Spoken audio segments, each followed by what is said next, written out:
வந்து கேட்க போறேன். அதுக்கு நீங்க வந்து கரெக்ட் ஆன்சர் சொல்லுவீங்கன்னு பார்க்கலாம். First question.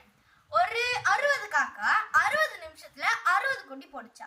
அப்ப ஒரு காக்கா எத்தனை நிமிஷத்துல எத்தனை குட்டி போட்டுருக்கும்? உங்களுக்கு 5 செகண்ட்ஸ். 1 2 3 4 5. முதல்ல காக்கா குட்டி போடாது, முட்டை தான் போடும். Second question. மேல இருந்து ஒரு சேவல் வந்து முட்டை போட்டா கீழே. ஆனா அந்த முட்டை உடையவே இல்லையா? ஏன்? 1 2 3 4 5. ஏன்னா சேவல் முட்டை போடாது. Third question. ஆனந்தோட அப்பாக்கு 5 சன்னா.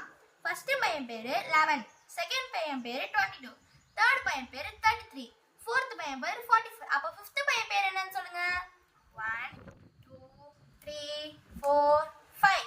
அவன் பேர் தான் ஆனந்த். ஆனந்தோட அப்பாக்கு தான் 5 சன். Last question. இதோட ஆன்சரை நீங்க கமெண்ட்ல தான் பின் பண்ண போறீங்க.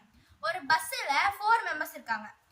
ஒரு போலீஸ் 50 ஏஜ், ஒரு டாக்டர் 40 ஏஜ், ஒரு அங்கிள் 30 ஏஜ், ஒரு பிரெக்னன்ட் லேடி 25 இயர்ஸ். இதுல யாருடைய ஏஜ் கம்மி ஏஜ்னு கமெண்ட் பண்ண போறீங்க.